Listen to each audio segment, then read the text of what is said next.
A big thank you to all of my listeners. And if you would like to support this transmission even more and boost your trading account, go to trendfollowing.com/now. And without any further delay, on to today's show.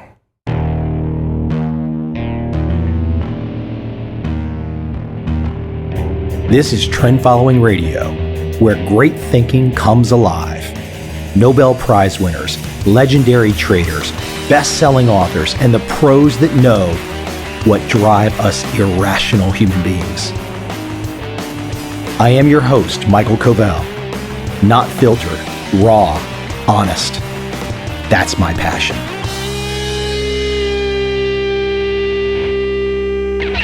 My guest today is David Stockman. David is a former United States congressman. He also served as the director of the Office of Management and Budget under President Ronald Reagan. His books include The Great Deformation and his newest, Trumped, A Nation on the Brink of Ruin. This is David's second appearance on my show, and I always love that he gives it straight. No BS, straight to the heart of the matter, love him or hate him. It's hard to argue with his logic and his practicality. I hope you enjoy this conversation with David Stockman.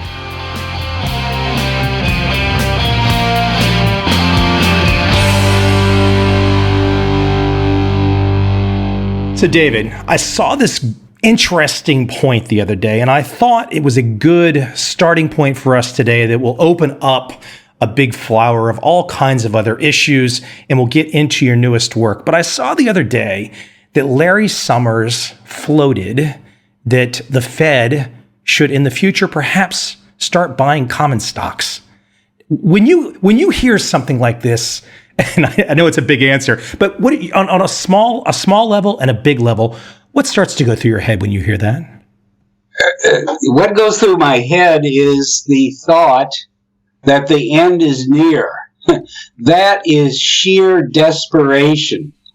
That is an idea that any economist worth his salt, including all of his famous ancestors 20 years ago, would have never contemplated for a moment.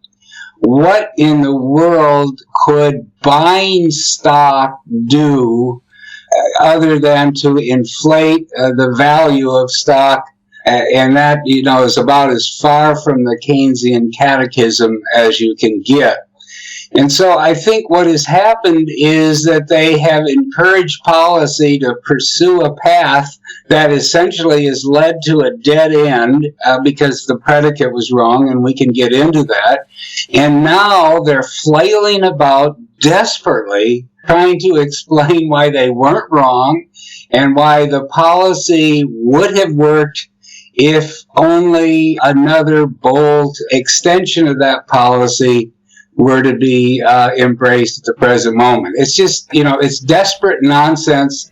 I think it's a reason why I'm so convinced that we're about ready to have a big crack up in what has been the mainstream central banking policy for the last 8 years for sure, but really 15 or 20 years if you trace it back to the 1990s. David, your perspective goes back many decades, and I think it's great to have you on for just that today. Talk about the last 8 years, though, and compare it back to your time in the 80s working under Reagan. This last 8 years, what the Fed has unleashed upon us all, is there any descriptor for it? And I mean, do you also see what has unfolded as a bipartisan attack on the American public? Yeah, the word descriptor that I think of is madness.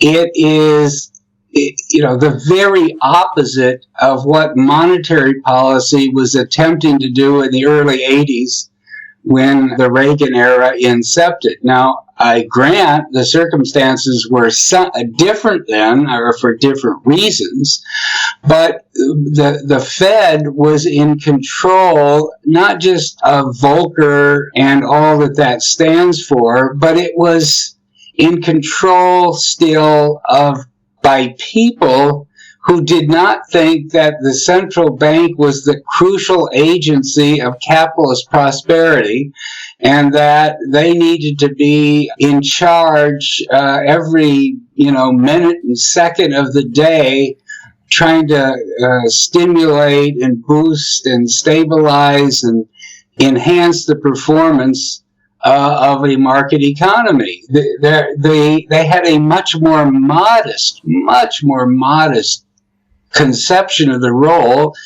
Volcker was tough because inflation had gotten way out of control in the 70s due to excess monetary stimulus, but he was attempting to correct that and pave the way for conventional capitalism to begin to heal and restart and generate the process of growth, investment, wealth creation, and so forth. Now, the mentality that we have today with Janet Yellen and her merry band is they think they're the indispensable 12. Without them at the dials watching the incoming data by the day and by the hour and taking appropriate action, that the whole thing is going to fall apart. That is such a foreign conception that it's kind of a measure of how far we've drifted, and that what this group think inside the Beltway, and particularly inside the Eccles building itself, has led to. As I said in the book, it's a mutant capitalism that really has no historical precedent, obviously, but it really has no grounding in any kind of economic theory that I can think of that existed prior to, let's say, the year 2000 or maybe even 208 for that matter. They're making it up by the day as they go along. This stuff is really stupid and it's getting, crazier by the day.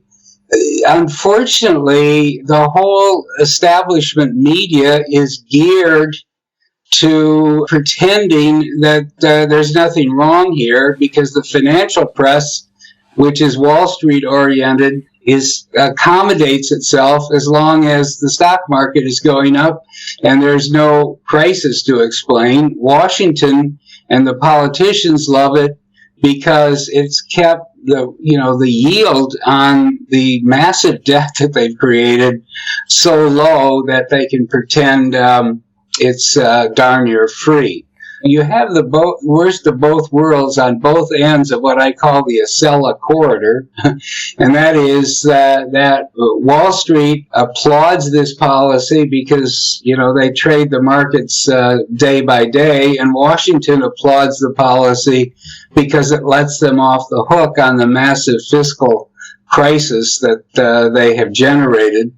But the question is, it's only a matter of time before this fantasy ends in a very harsh and unfortunate way. David, it can take quite a bit of time to start to understand the politics, the economics, the monetary policy behind all of the many issues that you've spent your life right in the middle of. But for the average person, this can be difficult stuff to understand. Let's talk about 2016, because I think that it's pretty obvious the average person is manifesting their confusion, their feelings that something's wrong in the faces of Donald Trump and Bernie Sanders. And if not for perhaps some behind the scenes funny business at the DNC, it probably would be Trump versus Sanders. And I wonder if how do you perceive, as a guy who knows politics inside and out, how do you perceive the rise of a Trump and perhaps the rise of a Sanders? It sure seems like it's the American public's way of saying, we've really had enough. The flyover country has said, we've had enough. Yeah, that's exactly what I think is happening. It's not so much that the program that Trump has put forth is so compelling. In fact, the program is hard to discern. It's more sound bites and slogans and notions that seem to change from day to day. But the reason the public is responding is he is saying, I'm not part of that establishment. I've not been there for 30 years. I've not been drinking the Kool-Aid. I'm not part of the rigged game. No one has paid me off, and I'm not in this whole pay-to-play syndrome that has enveloped Washington. I think that's what they're responding to. There's an insurrection unfolding. He has become the vehicle for its expression. And that's why you have the weird thing that there could be a significant fraction of the Sanders voters who would respond to what Trump is saying. Which shouldn't happen because Sanders is about as left as you can get, and Trump, if he's got any position, at least on a lot of the issues, is pretty far on the right. So it shouldn't be happening, but I think it's a measure of the complete loss of confidence in the establishment. And now that the establishment media is, really going after the Trump candidacy in a way that I can't remember, just in terms of the sheer... It's unbelievable. CNN right now is unbelievable. Yeah, I call it, a media jihad. I mean, it's just like an assassination campaign. There isn't anything that's trivial enough that can't be manipulated or focused on as a case in point about how bad Trump's character is, or his temperament, or his inexperience. This is pretty extraordinary, and I don't think we've seen the end of it yet. David, paint a picture for the audience. I can look out there, and as we talk about the media going after Trump hard, you would think in decades past, if a politician running for president, if her and her husband had been paid $150 million in and outside of office by banks, healthcare firms, etc., and I'm talking about the Clintons, that would otherwise be a big thing to talk about.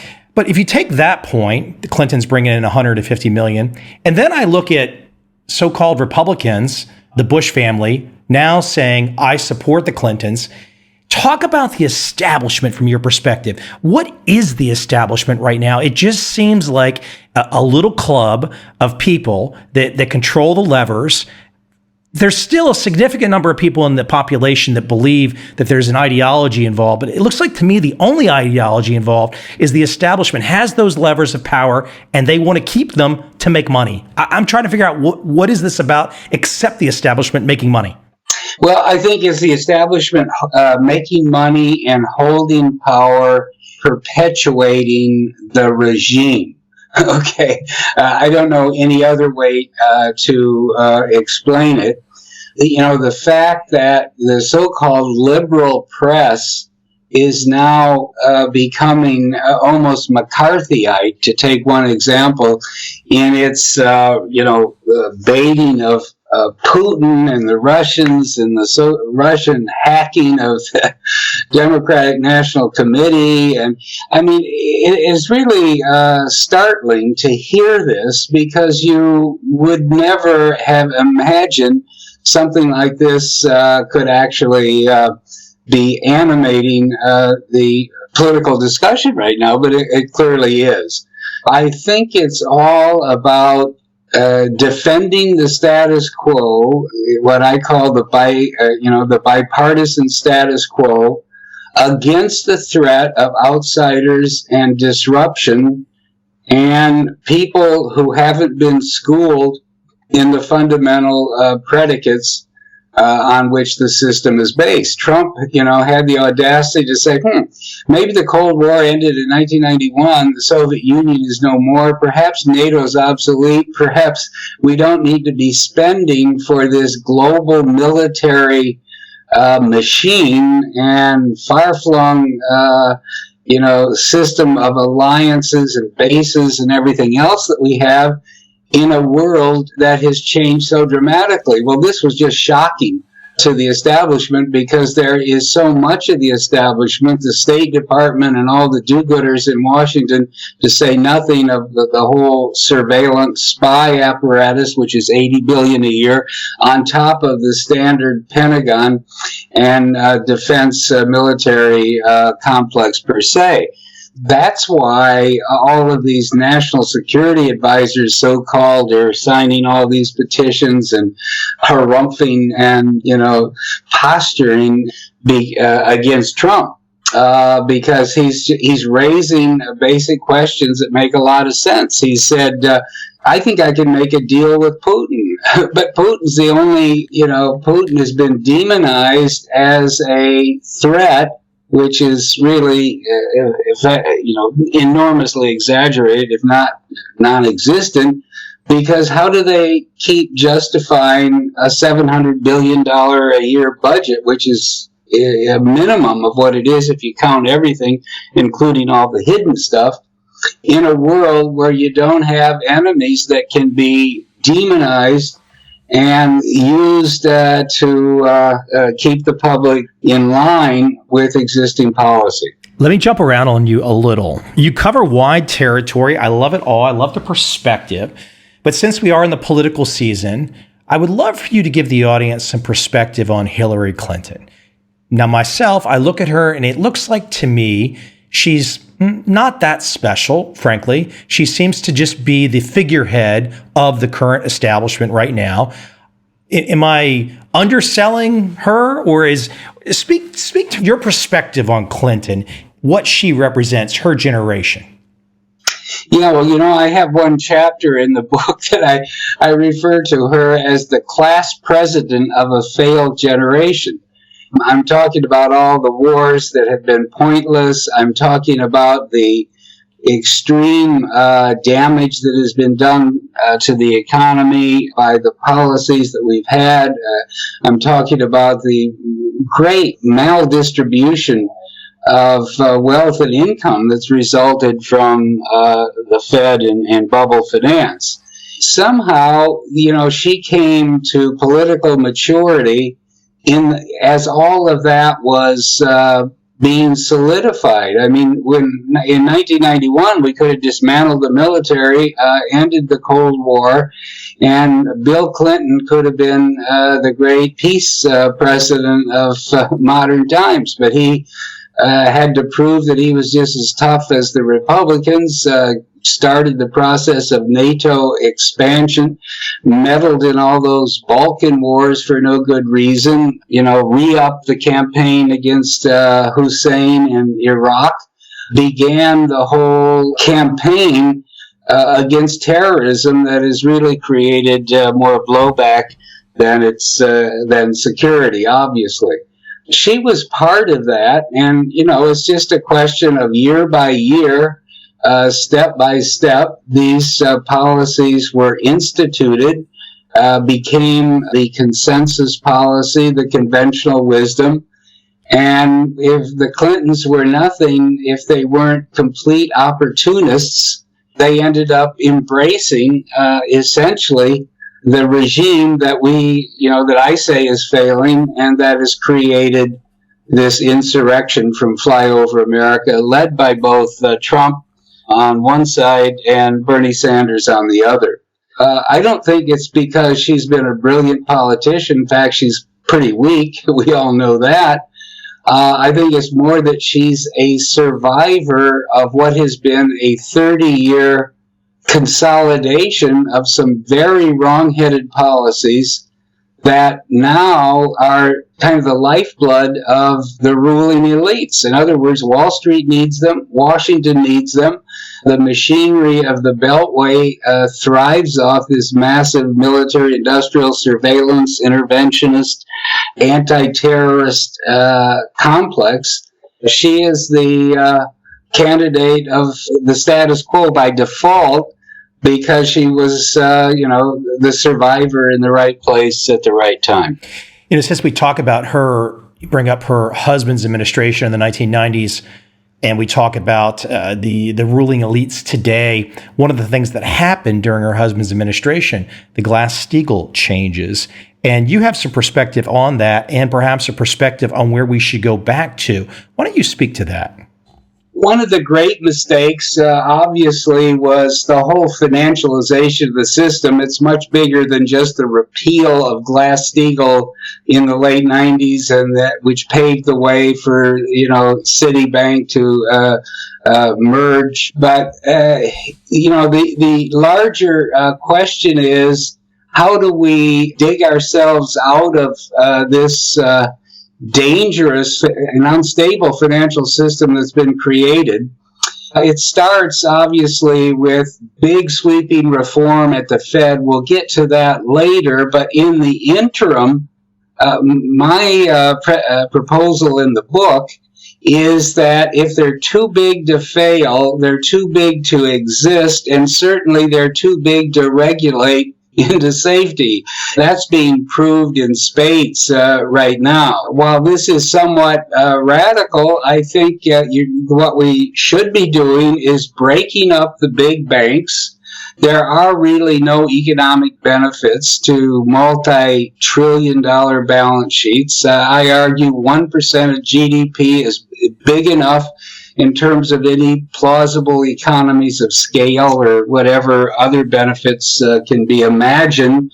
And so therefore, we ought to limit for some interim period of time the size of these great financial supermarkets, conglomerates, to 1% of GDP, which would be in the range of 200 billion asset base. Now, there's probably 6 or 7 banks much bigger than that, including Citi, Bank of America, Wells, JP Morgan, and so forth. The second thing I say is that the real evil here is deposit insurance creating this massive moral hazard and removing inherently the checks and balances on financial management that prevailed prior to the 1930s. Although it is not politically feasible to get rid of deposit insurance entirely, what you can say is that if you want to offer deposit insurance to the so-called blue-haired ladies, then you have to be a narrow bank that is not in any of the Wall Street-based speculative businesses, that you're basically in lending and deposit taking. And there are thousands of banks in America, mid-sized and small banks, that basically do that. They're not in trading, they're not in derivatives, they're not in underwriting, they don't own and operate hedge funds, etc. And if people feel that they would like to have their deposits insured, then they can get FDIC insurance, but only at what would be called eligible narrow banks. The third thing that we propose is that only narrow banks have access to the Fed window. I mean, the Fed discount window. The idea that you can essentially, operate a giant trading operation or hedge fund inside a bank, and that it is the job, therefore, then of the central bank to backstop the asset base and the financial foundation of that kind of operation. It does not make any sense, is not necessary for a healthy economy, is completely foreign to what people had in mind when the Fed was established a century ago. Again, it's a lesson learned from the crisis of 2008 that needs to be implemented. Now, there's more things that we could say here, but I think those are the heart of what I've talked about in terms of a reinstatement of Glass-Steagall, but not merely in its prior form, but in a much more sweeping way that would, I believe, stabilize the financial system. Now, the argument against it is that it would interfere with the availability and the price of debt, and that's not tolerable. My answer is we have 64 trillion of debt on this economy. The leverage ratio of public and private debt to GDP is 3.5 times. It's off the charts of anything that was stable and healthy historically, which was more like 1.5 times. The 2 extra turns of debt that we have on the macro economy today amounts to about 35 trillion, or more than half of what's there. And so the idea that we can't reform and stabilize, domesticate, let's say, the banking system because we need more debt, in my view, is a non-starter. But that's really the argument against the kind of sweeping reform I'm talking about. So you lay out the case for America. If I look across the pond right now, Germany, which to most people, you always think of Germany as very sound economy, very wealthy country, their largest bank is teetering. And I have to think, and I want your comment on Deutsche Bank, but I have to think if the largest bank in Germany is teetering, what does that say about the rest of the banks in the rest of the countries in Europe? Yeah, that's a great question, because what does it say about the French banks, which have even less capital if you look at tangible equity relative to the asset base that's publicly disclosed, to say nothing of all the off-balance sheet liabilities and derivative exposures that some and all of these banks have. It's even worse in Italy. Italy's banks are probably 200 to 300 billion short of even the minimum capital they would need to remain solvent and somewhat healthy. So I think the Deutsche Bank crisis is only, the opening event of what's going to be a worsening and continuing crisis in the whole European banking system that was finally brought about by Draghi himself when he became convinced of all of this nonsense about whatever it takes and driving interest rates lower and lower until he got into the sub-zero zone, expanding the balance sheet of the ECB beyond all recognition.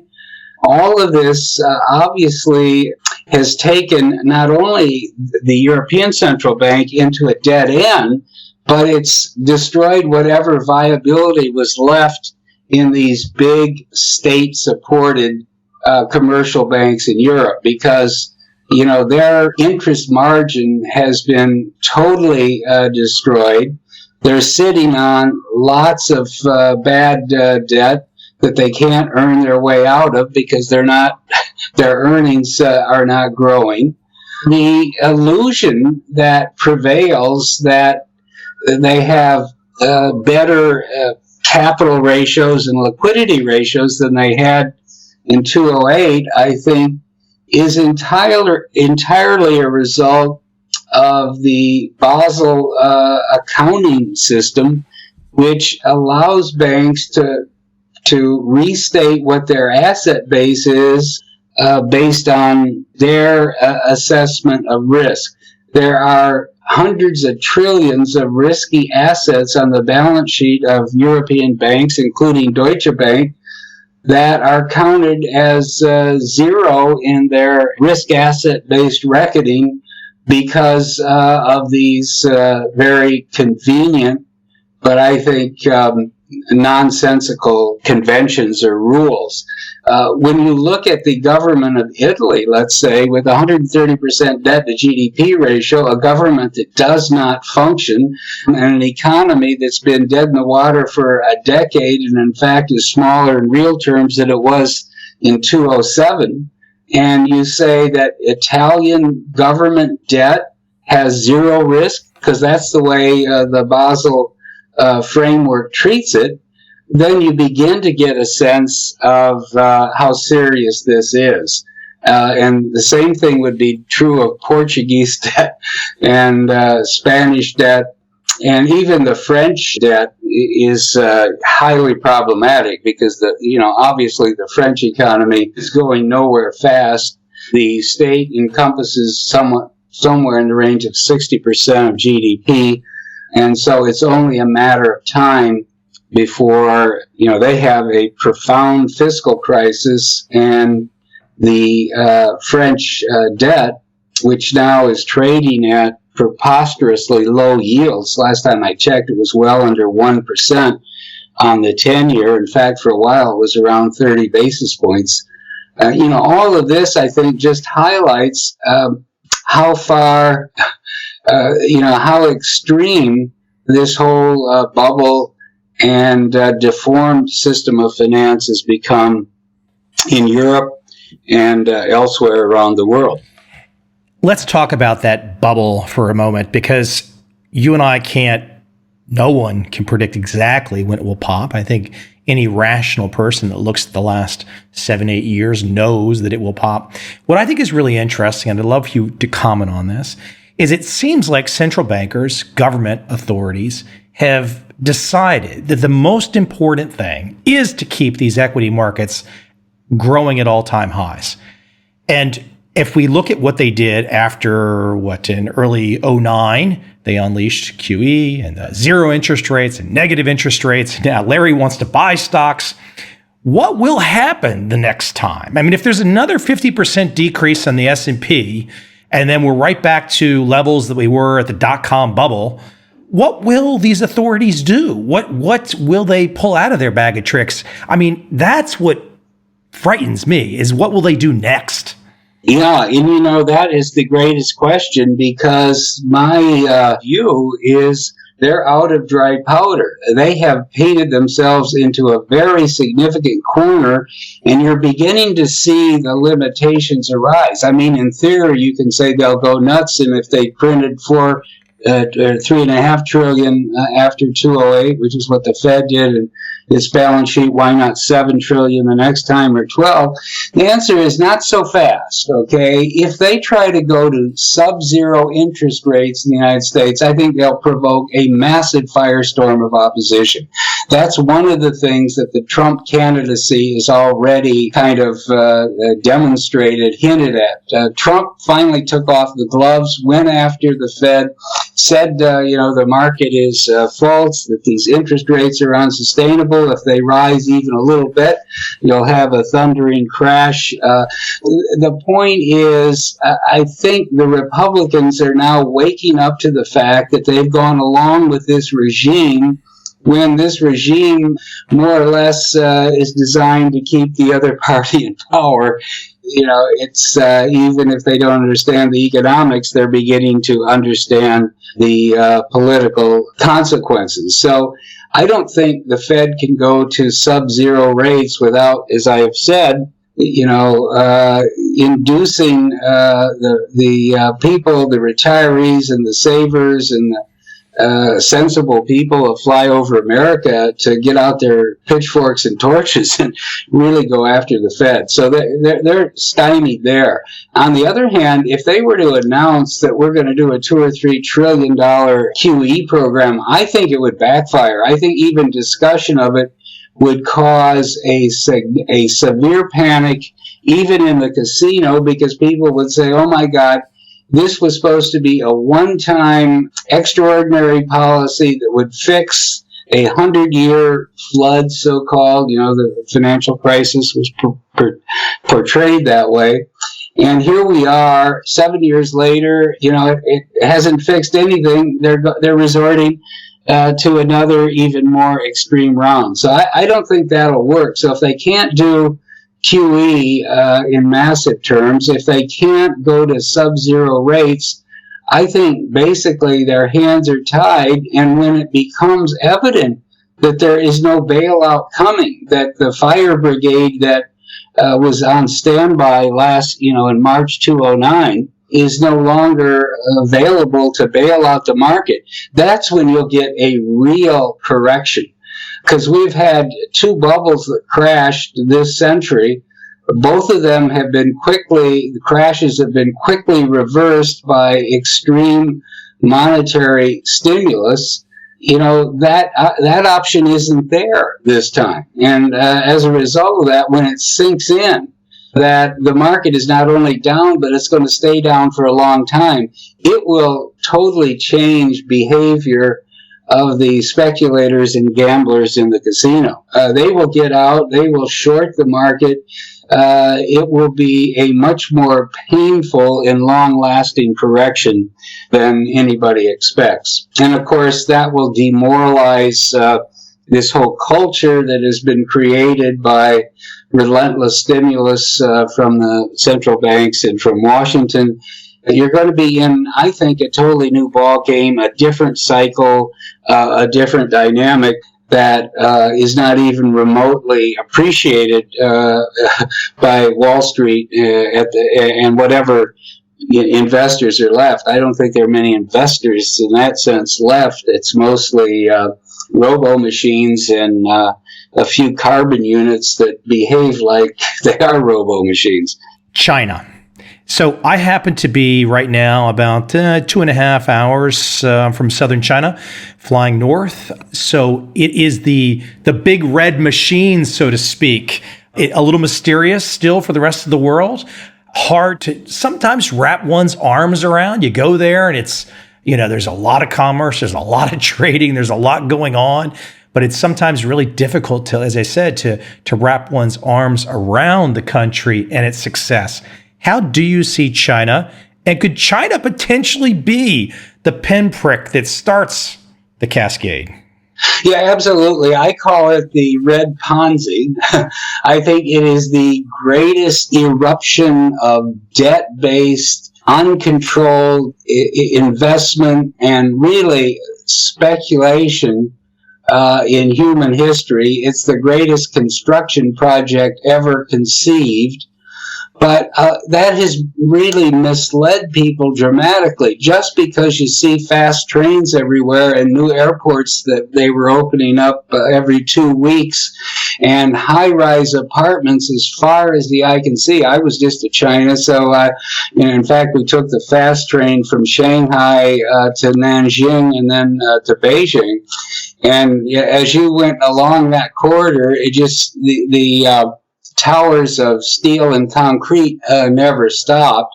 In one sense, this all looks enormously impressive, but on the in the other sense, the question is, was this economic? Is there ever going to be enough income to fill all of this capacity, whether it's industrial capacity or high-rise apartment capacity or public infrastructure and train stations and airports and roads and so forth? I think the answer is absolutely not, that they created so much debt. China had $500 billion of debt in the mid-90s. It's got $30 trillion today, public and private, and that's by a conservative count. It could be well more than that. There's so much hidden, and that's off balance sheet and so forth. But my point is, you cannot logically expect a very undeveloped capitalist economy. It's not even a capitalist economy, but a very undeveloped economy in terms of market discipline, in terms of bankruptcy law, contract law, and so forth, to undergo a 30-fold increase in debt in a very short period of time and create industries that went from like steel at 70 million tons in the mid-90s to 1.4 billion tons of capacity today, or autos that, capacity increased by even greater magnitude. You can't expect that all of that was done flawlessly without massive waste, inefficiency, malinvestment, especially since there was not a real banking system. I mean, the banking system was an arm of the state designed to help cascade credit down the ladder from the central plan to the local townships and cities. I think it's created a house of cards that's almost, it is. It's unprecedented, and I think it's not sustainable. At some point, they're just going to lose control. When they do, it'll make, what has happened in Japan since their peak in 1990 look like a Sunday school picnic. Japan was a debt-fueled bubble as well, but at least there were the rudiments of some market discipline, of some constitution-based legal system. You have none of that in China.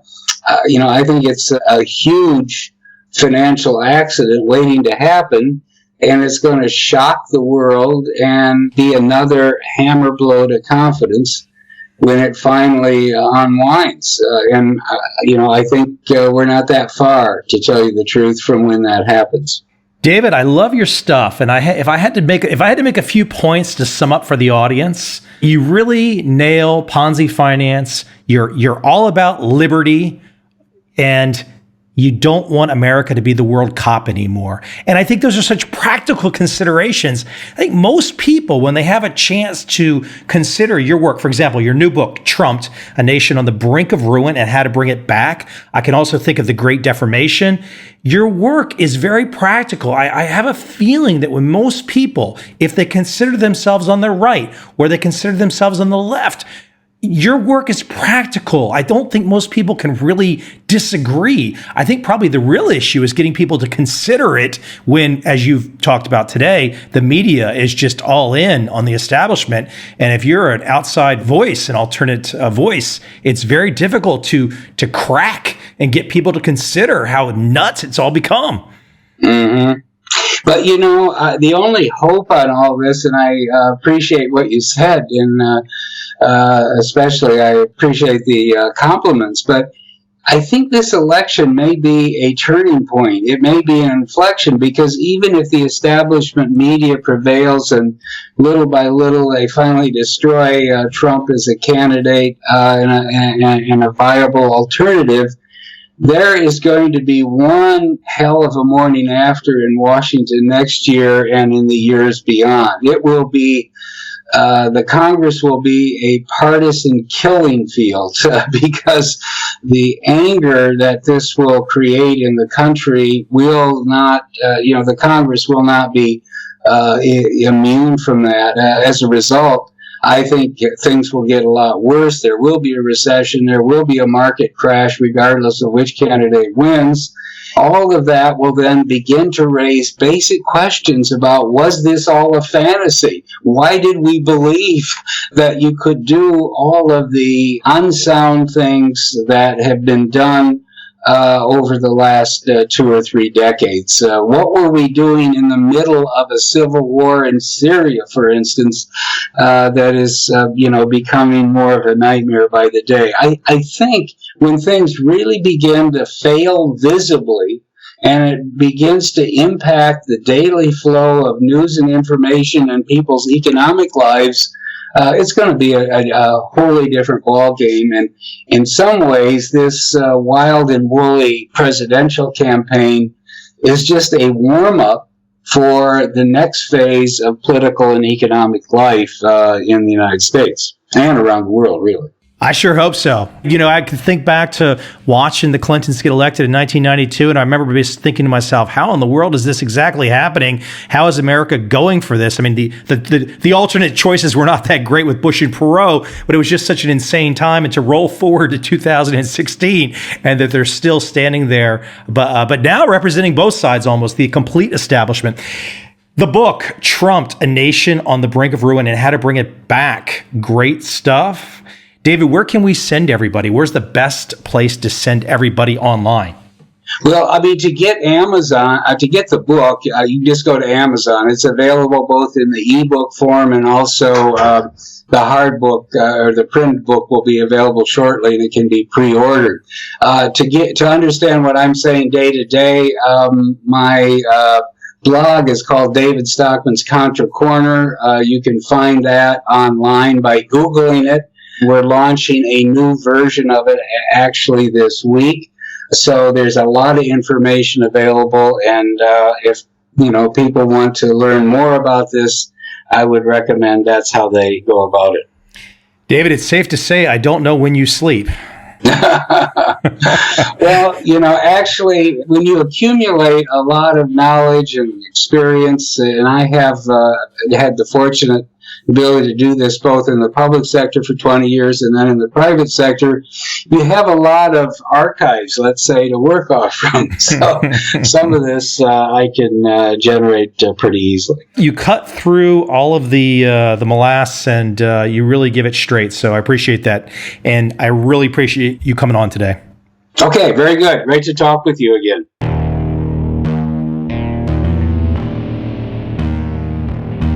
I see a time when those awake will understand how to make money in up, down, and surprise markets. Whether new trader or experienced, college student or financial advisor, protecting against a crash or just trying to make a lot of money, trend following offers everyone an answer in uncertain times. To get started immediately, send me an email, michael@covel.com. I will send you the right trend following steps to take along with my free video. But if you want to buy and hold, trust the government and trust Wall Street, this is absolutely not for you.